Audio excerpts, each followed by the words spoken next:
It's a freaking funeral here in Pittsburgh. Welcome to the funeral show. Woo!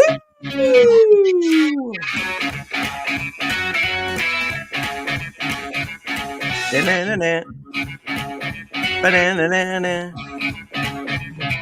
Ba-dum-bum-bum-ba-dum-bum-bum.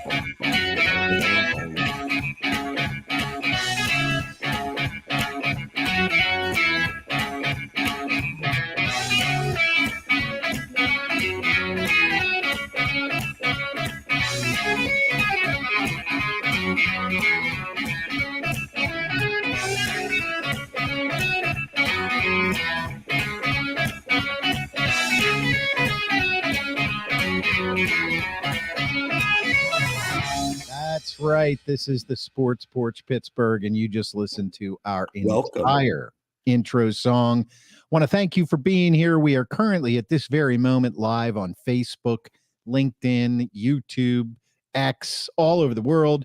And of course, you can listen to us. I'm going to put that comment in there right now. You can listen live if you're driving in the car. Just click on over to radiopgh.com and click on the stream, and you can hear us live right there on Radio PGH. Thank you so much. And we're going to drop the podcast right after the show. We drop it right after the show. Also, we got one line open, 412-805-7236. You got it. One line open. One line open. Give us a call. Give us a call with your thoughts. The podcast is the Sports Porch on the iHeartRadio app, Apple Podcasts, Spotify, or anywhere you get your freaking podcasts. And 412-805-7236. Hey, look, I'm putting this up on the ticker here. If you're watching, are the Steelers a playoff team? I asked this question last week. Are they still a playoff team, guys, after that performance? Still a playoff team. Come on. I mean, they're in the sixth spot. If they were to play, if they were to play today, guess who they would play against? Who? The Baltimore Ravens. There you go. There you go. And they would probably beat them. I really doubt that. I mean, it's a pick-em game. It's a pick-em game. That. See, this is Mark Andrews is out. I mean, it's all about the matchups. Right. What matchups? The Steelers against the Ravens. I got to tell you. Theoretical playoff game playing next week if they were in the playoffs today. The theoretical play. That's the whole point of this. The Steelers are not a playoff team. They don't have a playoff caliber quarterback. They just don't have it. And CD's in the house. Wait, hold on a second. I have to challenge you. But the Browns are a playoff team, and they have DTR. They probably actually have Joe Flacco. So you're telling me that the Steelers with their team aren't as good as that team? No, what I'm telling you is that by the end of this year, the Steelers will not be in the playoffs. And I don't care what anybody has to say about it. And yes, based on the record right now, they're in the playoff bracket.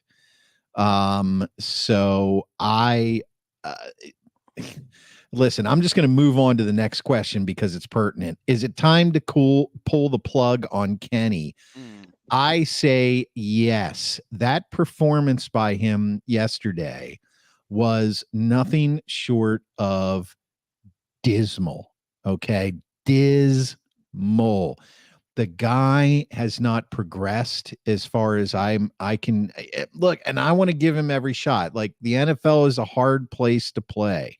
It's the best of the best. He was drafted in the first round. He should not have been drafted in the first round. The way he's playing, he should not have been drafted. And you can only go so far and point to the offensive coordinator, Canada. Oh, it's his fault. He calls bad games. He doesn't know how to blah, blah, blah. Right. All of that is true. 100% true. But Kenny Pickett is not an NFL quarterback. The eye test tells me that. I don't think anybody would disagree. And if you do, give us a call at 412-805-7236 and tell me why you disagree with that. Kenny Pickett, God bless him, He pulled out a real exciting season for us of Pitt football that we hadn't seen in a long time. And the Steelers drafted the hometown boy. And wow, what a monumental mistake that was, because now they've got themselves into a deeper issue. And that deeper issue is they're finding a way to grind out games, and they're going to end the year with a middling pick and still have a quarterback problem, and most likely still have Matt Canada. At what point is it time to pull the plug on Kenny? And I'm not saying pulling the plug means let's start Trubisky the rest of the year. I love these people who are like, let's start Rudolph. Really? As if the Steelers have any plans for that guy, So go ahead, lay it on me. Let me know what you guys think, because I think it's time. Kenny Pickett is not the guy. Brad said yes on Kenny and yes on Harris and the whole O-line, but Broderick Jones. There you go. Thank you. Thank you, Brad. Steve? No, I'm going to let Mark go first, because he's not going to have anything to say after I'm done. You got all right. I can't wait. Well, wait. I mean, what it really comes down to is Kenny Pickett just is not very good. And, I mean, I just, for me, I watch the Steelers games every week. It's really hard to watch. And it really is. It's brutal. It's really hard to watch, mostly though, because of how bad the offense is. And, I just don't. I just know this. I mean, there's a lot of excuses that can be made for Kenny Pickett. Bad coordinator, bad line, if you want to say that. Najee carries the ball most of the time, isn't that great? Whatever. Deontay runs backwards. but in his 3 catches, right? He hardly had a chance to run anywhere yesterday. It was like he was non-existent. But but I think that the reality is that most of the really good quarterbacks out there, they make the players around them better. True. Look, Ben didn't have amazing years, in his last year with Canada's offense, but he certainly looked a hell of a lot better than Kenny Pickett does, right? But yeah, he's a Hall of Fame quarterback. But the point is that he made people around him better, and I don't really see Kenny Pickett doing that. No. So I think it's a tough spot to be as a Steelers fan, because just kind of like what you're saying, Klein, they're just kind of like this. I mean, they're a middling team right now. And, fortunately for the Steelers, they're good enough to beat more of these other middling teams. And that may equate to them actually making the playoffs. But I think it's also pretty clear that they're not a good team. Right. And DG's in the house. DG's in the house. What's up, DG? And when I say not a good team, I mean basically what I'm getting at is I don't they're you would say they're not a contender, they're a pretender, right? Yes. if they get to the playoffs, best case scenario is a matchup lines up perfectly and the defense plays great and they win one game, but then they get routed in the next game. You know what I mean? So, and to me that would be very frustrating if I was a Steelers fan thinking that that's the best case scenario. So, I mean, and I know there's a bunch of stats that came out today, and I know the stats don't really tell all, but one thing I can say though is when you're at the very bottom of every stat that comes out, it's not good. Brad Trombley says, what are the odds they pull Big Ben out of retirement? I would say 0 on that one. That's what Cleveland's doing. They're pulling Flacco out of retirement. I know Cleveland's not a good team either. Listen, they're not either. The AFC North is not a good division. This this notion that somehow the Steelers are still in it is only a result of some really, really bad football by the entire division. I mean, the Ravens have lost to teams that they should never have lost to. The Steelers have beat teams they shouldn't have beaten. Cincinnati got off to a slow start, and now Burrow is out for the season. Cleveland has a defense that, statistically is the number one defense in the NFL, but they lost Chubb, they lost Watson. Yes. Is there a chance that the Steelers could back their way into the playoffs because the division is in such disarray? Oh, sure. Absolutely. But look, when I watch Kenny Pickett play right now, and Mike's in the house, 2 sports commentators today, don't remember who, said that any other team other than the Steelers would have multiple firings Monday. I mean, yeah, that's very possible. We've seen offensive, the Ken Dorsey. Remember that name? Ken Dorsey. Who did he play quarterback for in college? Florida, I think. Miami. That's right, Miami. So anyway, he gets fired from the Bills. But I'm watching Kenny Pickett play, and he's horrible. I don't care what kind of plays or what kind of game plan or what kind of scheme Matt Canada can or cannot come up with. Kenny Pickett does and I don't care about the rumors that they're telling him to play conservative, don't throw it over the middle, just don't turn the ball over, blah blah blah. Look, man, that's all great and fine and dandy, but I can tell you right now, Kenny Pickett is no Trent Dilfer. He is never going to manage an offense to the Super Bowl on a great defense. It's just not going to happen. He's not the guy. And the longer that they continue to squeak out, and Mike says Canada's scheme is 3 and out, right? The longer they continue to squeak out these ridiculously close victories, which I think the jig is up on that now. I think they broke that streak yesterday. And the longer they hang around the 500 mark, the worse it's going to be for this franchise. All right, Steve, you've been waiting. Go for it. Drop the mic. Give us a mic drop moment right now. You guys are idiots. Okay. You guys are idiots. Okay. I have to just say that because you have no idea what you're talking about when it comes to the Pittsburgh Steelers. You're absolutely right when it comes to football. The Steelers is not a fun team to watch. They're a terrible team to watch. If you're watching this team for entertainment value, turn it on to anything else than the Pittsburgh Steelers at 1, 4, 7, or 8:30 because they are not fun to watch. However, your question about should they pull the plug on Kenny? Yeah, they probably should because he's a terrible quarterback. However, so far, I'm not seeing anything we disagree with here. Well, yes. Don't worry. Hold on. Okay.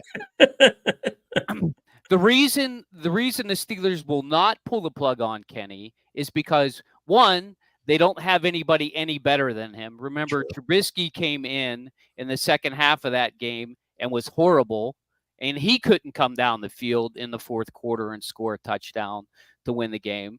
So he's no good. They're not going to play Mason Rudolph.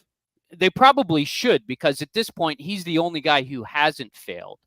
And 3 is you have to recognize that the scheme the offense runs is because of the quarterback, and the quarterback runs the schemes that are designed for him.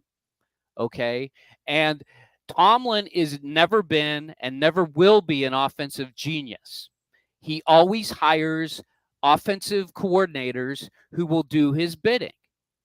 When they try to throw the ball down the field and try and do too much like Fichtner did, guess what? Fichtner got canned because that's not what Tomlin wanted to do.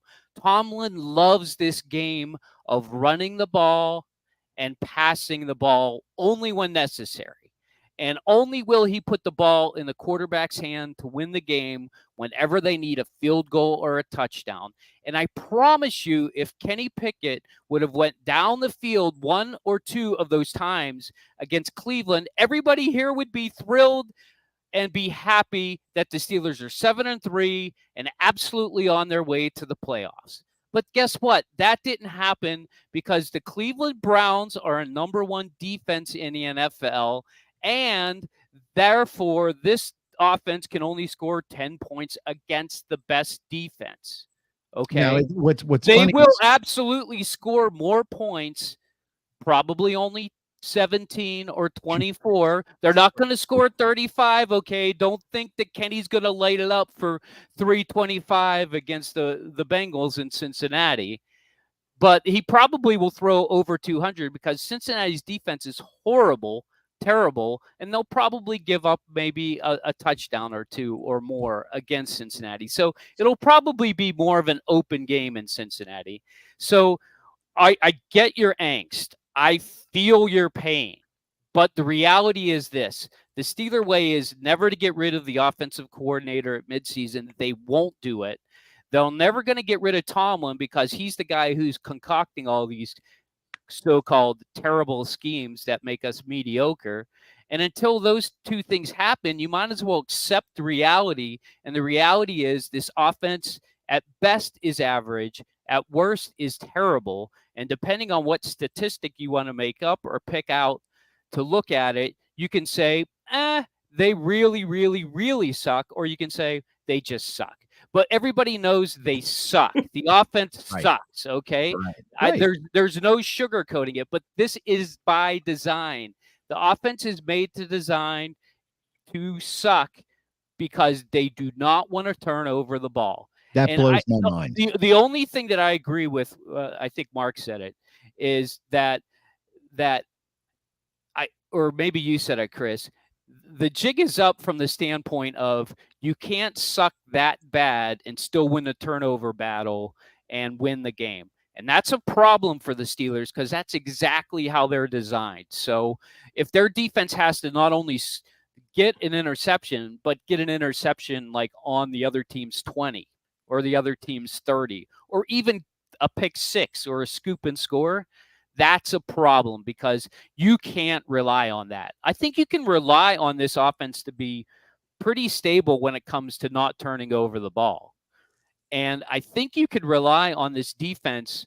They didn't really give up a lot of chunk plays yesterday, which was surprising. Now, maybe not surprising because you're right.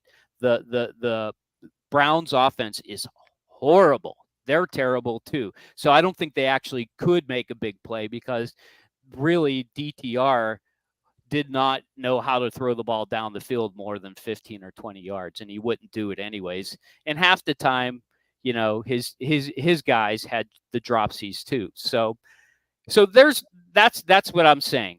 Kenny Pickett, not good. You're right. But they have no alternative. They got to ride him out.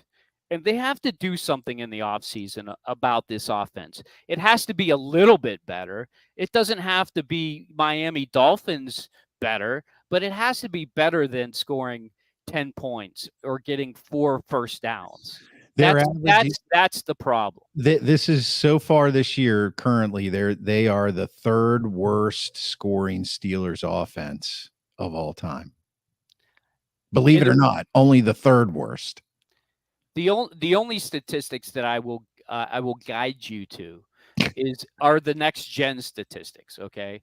And the next gen statistics basically say that Kenny Pickett has this thing. It's called. Let me make sure that I got this right. It's called like an aggressive. Basically, how aggressive his passes are. Like, is he throwing it in the coverage a lot? Is he doing that? He has the worst percentage when it comes to aggression. It's 21%. So 21% of the times he's throwing it to a receiver who's less than a yard away. Basically, the guy's not open. Now, the question is he throwing it to the wrong guy or guy's just not open? And I can't answer that question, but my guess is looking at it, I think there's probably equal schemes where guys aren't getting open. And I think there are equal schemes when Kenny's picking the wrong guy. And the other thing is expected completion rate. Where Kenny's throwing the ball, he's actually the worst expected completion rate in the league. Tyrod Taylor has a lower completion rate, but he doesn't start anymore, so he doesn't count. It's 61.4%, which basically means his expected completion rate when he throws the ball is only 61%. That's terrible. Yeah. I mean, they got to do something better to get guys more open, especially because I agree with you. Kenny Pickett's arm strength is not good. His hands are too small, and he's just not comfortable in the pocket still. And that's why he's a terrible quarterback for those three things. So Right. they got to run better schemes to get guys more open. But looking at the next gen statistics, they're the worst at it. So I don't know how you get it to be any better on the passing game. I actually do believe that the offensive line has gotten a lot better, and I think they just need to run the ball more, which I'm sure is what Tomlin wants to do, but that has its own set of problems because I agree with you, Mark. Najee is not a great runner. Clearly, Jaylen Warren is the better runner of the two. I know they need them both also. There's no reason to give the mantle to Jaylen Warren, but they gotta do something better about the run game. And when it's 3rd and 2 and you're running the ball well, just run the damn ball. Yeah. There's no reason to let Kenny Pickett go back there and get sacked. No. And then getting taken out of field goal range entirely. Just stupid. Just dumb. Well, and you know, listen, I the only thing that holds Jaylen Warren back from being the runner is his size. That's it. And I'm not so sure that we should just write him off because of his size. Yeah, look, he broke out. He plays bigger than his size. He does. He hit a home run yesterday. No, but he was throwing people around. Yeah, I mean, he's really good at protecting the quarterback too. I mean, you can see when linebackers are coming in, he annihilates them. Right. So, you know, I think that, yes, I see your point when you say we need both of them, but I'm not so sure I agree with that. I think that Najee is look, when the offensive line opens up holes, Najee gets into the holes. So, you know, from that perspective, since the offensive line, now that Jones is in there, is playing much better, opening up more holes. The running game is doing better. Najee, he looks better because he finds a hole because they're gaping holes now. But Warren is the guy that makes something out of nothing. Warren is the guy that takes the hitch pass or the toss and goes 74 yards.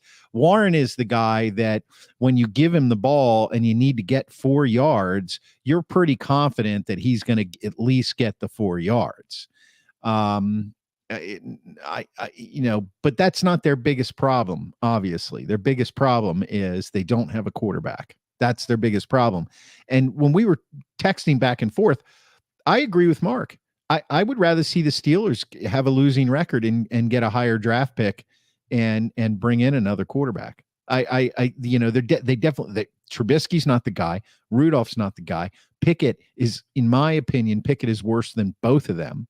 And they're not going to make the playoffs this year. It is not going to happen. Well, if you want to see Tomlin replace, they might. If they might, they absolutely might. So. But if you want to see Pickett get taken out, then watch him play bad against either the Cardinals or the Patriots, because those are two games that I can tell you Mike T has circled on his schedule as these are the games that get me to 500. If we win those two games, he's celebrating with caviar and maybe a scotch or a bourbon, because all he's got to do is win one against either the Colts, the Bengals, the Seahawks, or the Ravens, and he's over 500 again. If they don't, he could really be in big trouble, especially if they lose to the Cardinals. If they lose to the Cardinals, you might see a quarterback replacement. And I hate to say that out loud because I hate to think that our coach is that petty about that record, but I'm going to go on record saying that I think he is. I agree with you 100%. Jeff's in from York again. What's up, Jeff? He says, I don't think drafting another QB is the answer. I'd like to see them sign a high free agent QB and let him compete with KP8 in 2024. I don't see them. That's not what the Steelers do. They don't sign quarterbacks. Well, no, they won't. But they signed Trubisky, 2 years ago. But well, I mean, because Ben was retiring. But I heard something, and I want to throw this past you guys. I don't know if you heard the Tim Tebow comparison. No. I honestly was hoping I'd never hear that name again in my life. So well, Tim Tebow. Well, Yeah. So Tim Tebow had a pretty good year with Denver, but they knew that Tim Tebow wasn't the guy, right? They were like, no way. And actually, that was the team that beat the Steelers in the playoffs. Hate to bring up bad playoff losses, but they got rid of him and they picked up Peyton Manning. And they went on to win 2 Super Bowls with Peyton Manning. So actually, I think like this Steeler team with a quarterback who is a true quarterback in Chris's mind, and can manage the game, I think they would be better off and might actually be able to win this division pretty handedly if they had a quarterback who could truly handle the ball. Now, I personally think that also means a new offensive coordinator. Yeah. I don't think it's just a quarterback. I don't think you bring in I don't know what quarterbacks out there. I mean, I'm sure everybody's going to start talking about Kirk Cousins. Maybe well, I think the guy's Kyler Murray. I think the guy's Kyler Murray because they're going to have a top draft pick, and there's some really good cornerbacks to draft. They basically have a new head coach, so they're going to want to start over. I think Kyler Murray is there for the taking. Yeah, but he's honest, his contract is huge, and I don't see the Steelers going. Yeah, but you know what? It was so long ago. At this point, it's not going to seem that huge compared to other quarterbacks. Yeah, I hear. And I think Tomlin would love to have a guy who could make things happen with his legs. Yeah, I don't know about that because they did get rid of. Remember, they got rid of Josh Dobbs, who could really kind of do it that way. Oh, and God, could we use Josh Dobbs now? He was surgical last night. Except when he wasn't. Lost. Yeah, he's still lost. Yeah. I love, it's what's funny is when you have a team, and I imagine, and I don't listen to New England sports radio at all. Maybe I should, just for a reference point, because there's some similar things going on here. That obviously we know the Patriots had Brady for close to 20 years, and we know what happened up there. And the Steelers had Roethlisberger for 18 years, and they had a pretty good run as well. And now both of these teams that had franchise quarterbacks for the better part of 2 decades and an entire generation of fans who grew up watching them win, now all of a sudden there is a quarterback problem in both places. And this is what happens in the NFL. And then it's, and then it's, who do we put in? How do we do this? What do we do there? Tim Eggert says all starts with coaching and play calling. CD says the reality Steelers and Browns are the same team, strong D, no O, winning games. Yeah. Right. So I don't know. I don't see Kyler Murray in a Steelers uniform. And Jeff says spoiled brats we are. Yes, exactly. And I don't see I could see Kirk Cousins here.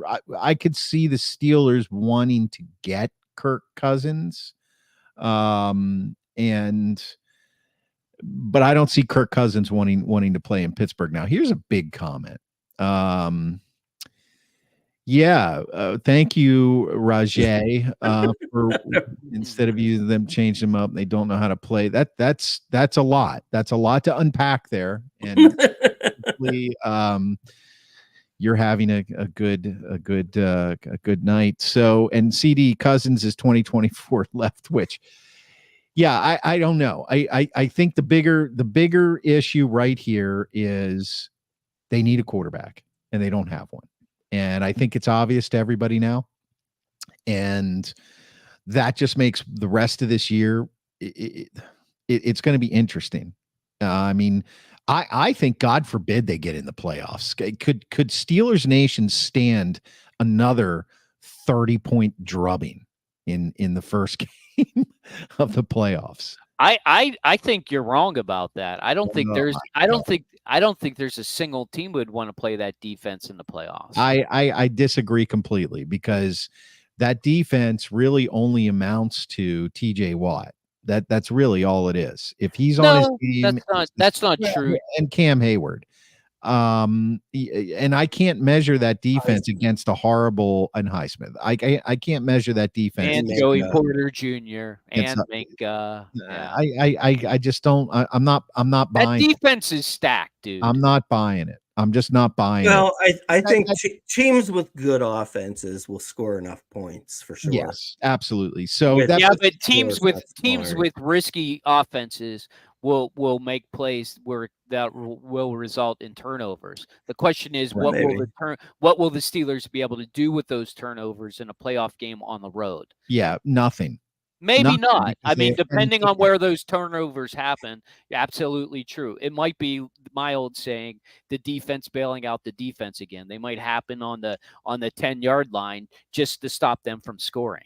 Not to help the offense out, just to help the defense. So that leads me to my next question. Are we wasting a good or a great defense? Are we wasting that? If you think about it, I mean, look at TJ. I think they're wasting TJ Watt. I do. Yeah. I agree. Let's see. It's bad. It's bad when plays are boring and predictable. Oh, Barber, you're right about that. They had a good team. Just needed to give Big Ben a break and let other players come into the game. That's Rajay again. Thank you. I appreciate that. I mean, it's hard when you lose. Stacked. No middle linebacker, no safety, not stacked now. Go ahead, Steve. Yeah, I mean, when you lose Roethlisberger, I think we're still dealing with that personally. And I think, honestly, the defense isn't elite. They give up way too many big plays, but they are elite when it comes to turning over the ball. They're the best in the league at that. And I think that's a big unknown when it comes to playoff. In the playoffs, if you can get 3 turnovers, chances are you're probably going to win the game, even if you're 14-point underdogs, which I'm sure they would be if they were playing against Kansas City. Now, I think Kansas City's a different team this year than they were last year. But let's face it, the Bills are turnover prone. They turn the ball over all the time. Josh Allen is not afraid to throw it anywhere. So that could be an okay matchup for the Steelers. I know that sounds really dumb. You don't want to play Josh Allen in a playoff game at home or in Buffalo, but you know what? It's going to be cold up there. They're not going to be able to really get going. It's going to be the middle. I don't know that they're going to make the playoffs, to be honest. Well, I mean, I mean, you're right. But then the other teams would be, you might be playing the Browns, or you might be playing Baltimore, who you've already beat. Now, I know this is all just theoretical about making the playoffs and all that crap, but my point is that Kenny Pickett is terrible, but it doesn't matter that he's terrible when you have a defense that can get as many turnovers.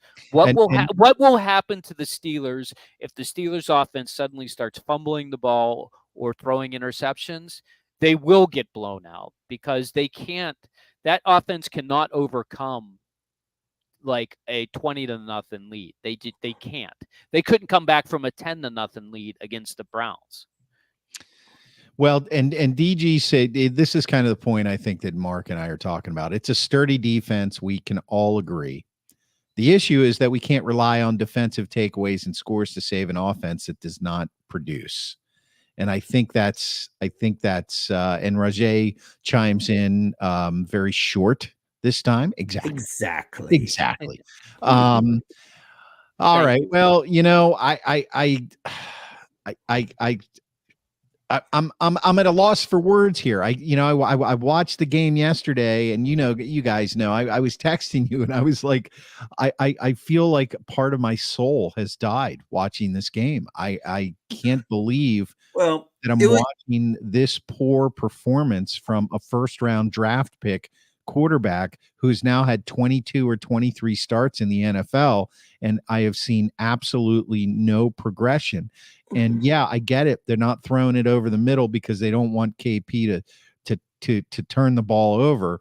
But at some point, football is an aggressive game. You have got to play with a chip on your shoulder, and they're definitely playing not to lose. And then you have the press conferences where guys like Najee Harris pretty much hint that, the offense is not, they kind of know what the plays are going to be. He's not happy. There's some shit going down in that locker room right now.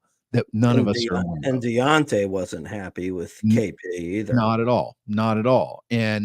But you know, you don't know that they're not happy with KP. They might just be unhappy with the whole offensive scheming of only throwing the ball 16 times. CD, I don't want to talk about marriage right now.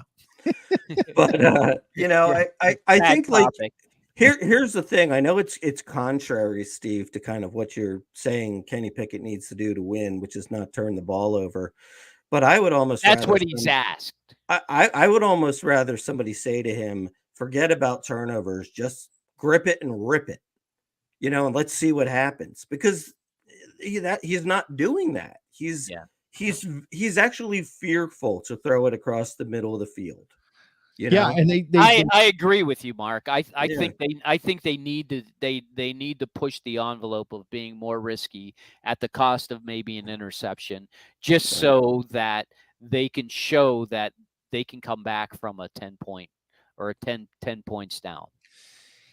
Right. Well, we'll see. The Cincinnati this week, another situation in which it should be a victory. Because Burrow's not playing, but of course it's a division game, and it makes the home game against the Bengals a lot easier. I don't know. Away games in Cincinnati used to be home games for Steelers, not so much lately. Yeah. Well, look, all the wind has come out of Cincinnati's sails. If they don't have Burrow, and you know, maybe this is something that's more to your point, Steve. Cincinnati lost Burrow. Mm-hmm. They are not going anywhere. Now their season is over. It just is.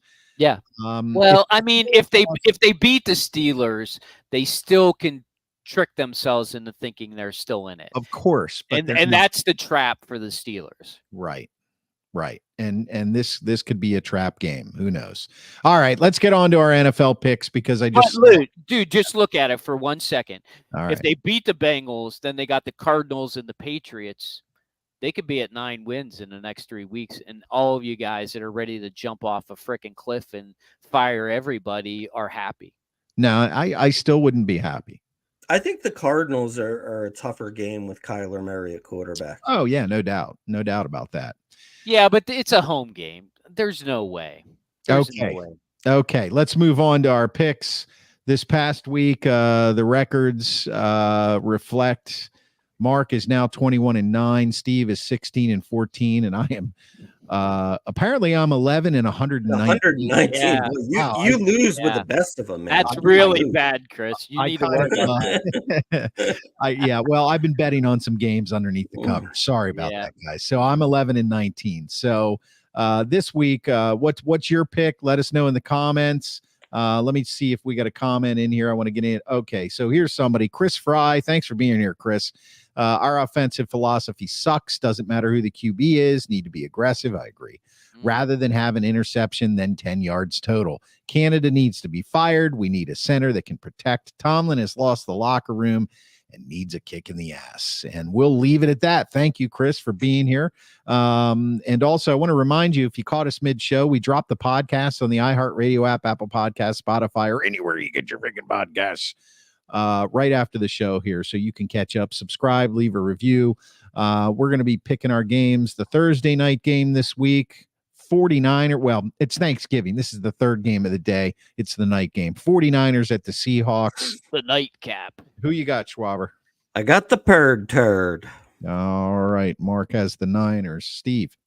Yeah, I don't think you can bet against the 49ers, especially the way the Seahawks lost yesterday. I know, and I'm going with the 49ers because you all know what I think about Brock Purdy, Hall of Fame. All right, Sunday night game, Ravens at the Chargers. This is a tough one because, boy, the Chargers do find ways to lose better than anybody. Khalil Mack, Joey Bosa, Derwin James, and their defense can't stop anybody. Bosa got hurt, by the way. I know he did, but blows my mind. So go ahead, Schwaber. It's probably one that the Chargers will win, but I'll go Ravens. Yeah, I can't go Chargers on this. I actually want the Ravens to win to knock the Chargers out of contention for that spot the Steelers want to solidify. So I'm going with the Ravens. Actually, I think the Ravens are the best team in the AFC. Interesting considering the Monday night matchup we got coming up here. Okay, and I'm going with the Chargers and my boy Justin Herbert because he is a good-looking man. All right, he is a good-looking man. Go with the hair. Big game on Sunday here. We're going to talk about the Bills at Schwaber's Eagles. Bills at Eagles. I guess because it's home, I'll take the Eagles. Yep. Oh man, this is another one where I really want the Eagles to win, and I think they'll beat the Bills. I don't think the Bills. I know I picked the Bills to win the Super Bowl or make it there or be very good, but I'm going with the Eagles. And I'm going with the Eagles as well because it's a home game, and Mark and I are the hosts of the Sports Porch Philadelphia, and he picked Kansas City to win the game tonight, and I picked the Eagles, so I'm going to stay true. I'm staying true to the green. True to the green, Schwaber. That's right. There you go. Fly, Eagles, fly. Beat the Bills. Fly, Bills, y'all. Eagles, fly. Oh, boy, we got a lot of comments here I got to catch up on. Let's see. Rajay says the Ravens are going to win. Ron is saying hello from Marietta, PA. Thank you, Ron. I think that's Where's Marietta? Lancaster County. Lancaster. I think it's that's near your old stomping grounds. Old York. I think if Jeff's still on, isn't Marietta? Isn't it in Lancaster County? It's down. Ron, let us know where Marietta is. Glad to have you aboard. DG says the Eagles. And Rajay says the Eagles. I don't even know if I'm pronouncing her name right or his name right or its name right or whatever you are. CD says, yep, Lancaster County. And by the way, it's not Lancaster for all of you people outside of the area. Yes, it is. Lancaster. It's Lancaster. Get it right. Lancaster. Come on, you Yinzer. And Rajay says she's watching from North Dakota. Thank you. Appreciate you being here. All over the country, all over the world. Maybe North Dakota will get a football team someday. What do you think? North Dakota. Yeah, do they even have? I don't think they do. Sioux City. Well, they have that team that Carson Wentz and that receiver Watkins played for. Looks like she goes by RJ. North Dakota State. North Dakota State. There you go. Okay. Thanks for being here, guys. Couple more comments, and then we'll move on to the next segment. You are RJ. You are the best. Thank you. Hockey Jesus. I think she was talking to me. Yeah. Well, I'm talking to you too. Hockey Jesus preaches on the podcast after every single Penguins game. You can find Hockey Jesus on the Sports Porch Podcast, on the iHeartRadio app, Apple Podcasts, Spotify, or anywhere you get your freaking podcasts. And he talks right after the game, man. One of our most listened to segments. It's only about 5 minutes. If you're a Penguins fan or a hockey fan, hop on the game or the next morning. I am out. Enjoy the Hockey Jesus. See you, Schwaber. Fly, Eagles, fly, baby. All right, Hockey Jesus preaching right after the podcast. What do you got for us, HJ? Well, I mean, the Penguins basically are in a up and downs. I think the last time we talked, they were like 8-6. Now they're 9-8. This is the way it's going to be, I think, for the Penguins for a little bit. Right. They got some tough matchups.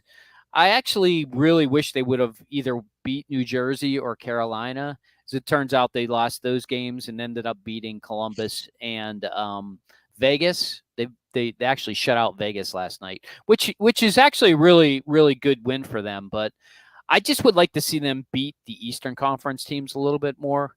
It seems like literally if the Penguins played in the West, I think they probably would like run away with the West because they always beat West Coast teams. I don't know what it is, but there's something about that style of play that the Penguins like to get into. That being said, the New York Rangers are in town Wednesday. 12-5, aren't they?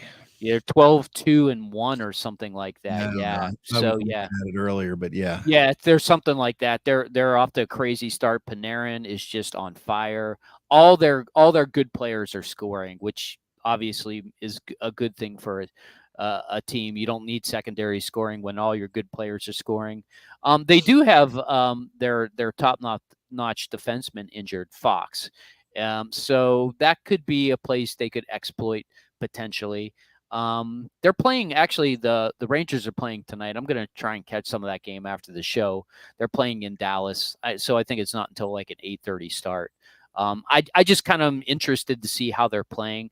We all know how they play. They play a physical game. They like Kreider to set up right in front of the net and those sorts of things. But I don't want to talk about the Rangers. What I want to talk about with the Penguins is this. Their defense is actually getting to be pretty good. They have the most shutouts in the league right now. They got one the other night. They got what, 2 from Jari plus a split with Jari and our buddy Magnus, the Centurion. And last night they got one from Needle Nose Ned, also known as Alec Nedeljkovic. Needle Nose Ned. I just like to say Needle Nose Ned. It's so easy. And besides, what a great movie Groundhog is.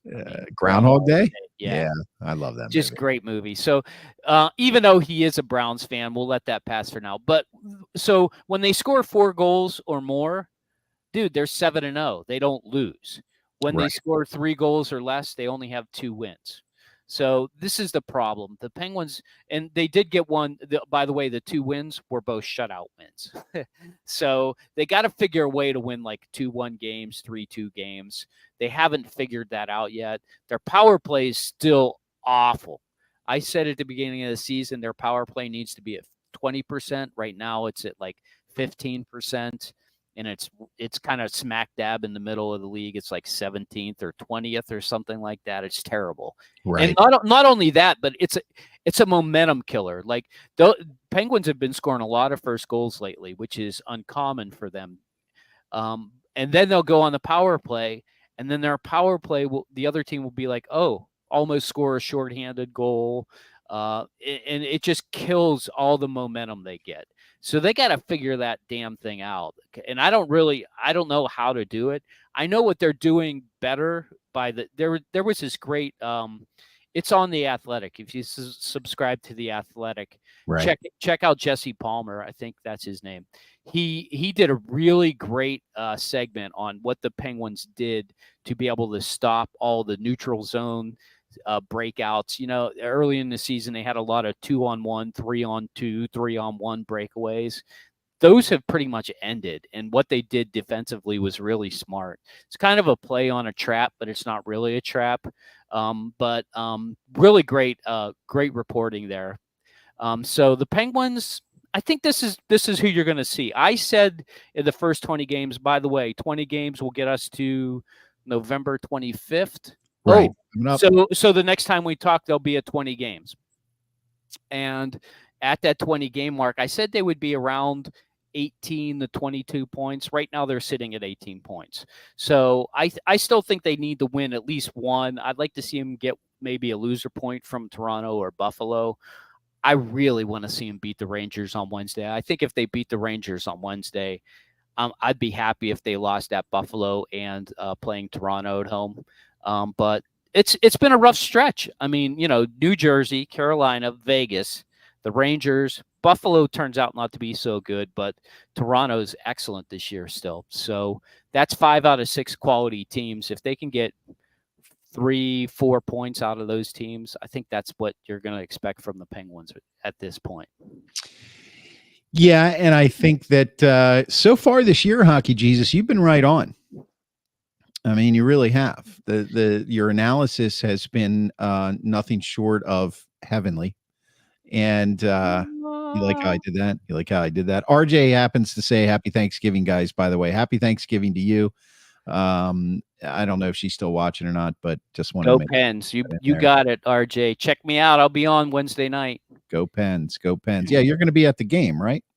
Yeah, I might try and do the old end of the period synopsis. I really like doing that when I'm at the games because you can get 2 minutes in. I just have to make sure there's no background music going on. Yeah, that one got automatically removed because there was a licensing issue, and the only thing I could think about was there had to be some background music that it picked up. Because I don't know how that could happen because I was at the arena the whole time, so that couldn't have been a compete or whatever. Yeah.